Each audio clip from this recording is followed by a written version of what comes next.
Hello বন্ধুরা, কেমন আছো? আশা করি সকলেই ভালো আছো, সুস্থ আছো। মাত্র 7 রকম সবজি আর 1 পিস রুই মাছের মাথা দিয়ে কিভাবে আমি ছেঁচড়া রান্না করব তোমাদের কাছে শেয়ার করব।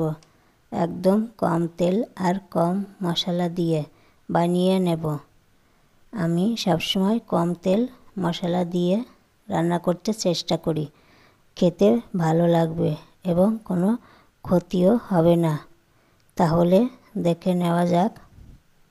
আমি কড়াই গরম করে নেব। কড়াইতে তেল দিয়েছি, তেলটা গরম করে নেব। মাছের মাথাকে লবণ হলুদ মাখিয়ে নিয়েছি, তেলের মধ্যে দিয়ে দেব। ভেজে নেব উল্টে পাল্টে। ভাজা হলে আমি মাছগুলোকে তুলে নেব। কড়াইতে আর সামান্য একটু তেল দিয়েছি। ফোড়নে দেব জিরা, সামান্য গোটা গরম মশলা, শুকনো লঙ্কা, তেজপাতা আর চিরা কাঁচা লঙ্কা। একটু আদা বাটা দিয়ে দেব। 1 চামচ হলুদ দেব, 1 চামচ লবণ দেব। বন্ধুরা, তোমরা যে যেরকম ঝাল খাবে সেই পরিমাণেই দেবে। আমরা একটু ঝাল বেশি খাই।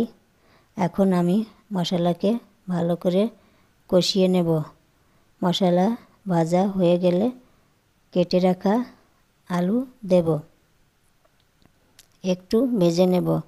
বেগুন দেব, গাজর, মিষ্টি আলু, সিম দেব।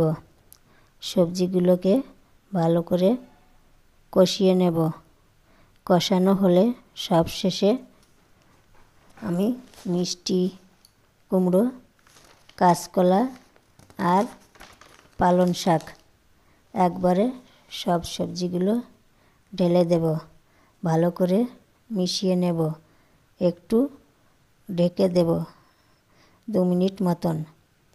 ঢাকনা তুলে নেব।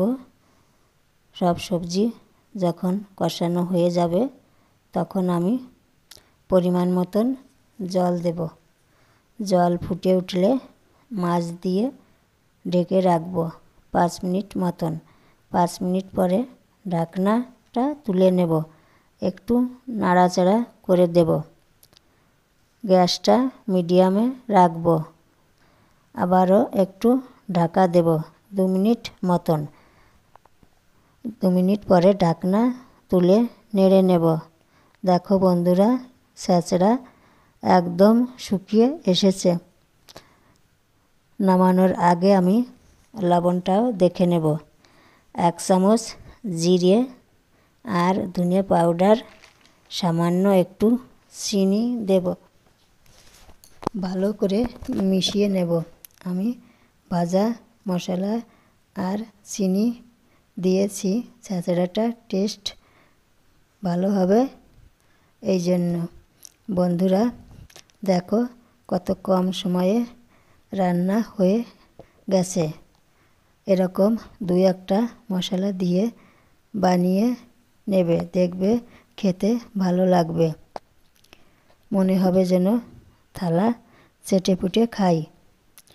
ছেঁচড়ার রেসিপিটা তোমাদের কাছে কেমন লেগেছে? ভালো লাগলে লাইক করো আর আমার চ্যানেলটাকে সাবস্ক্রাইব করে দিও। নমস্কার, ভালো থেকো, সুস্থ থেকো। Thank you.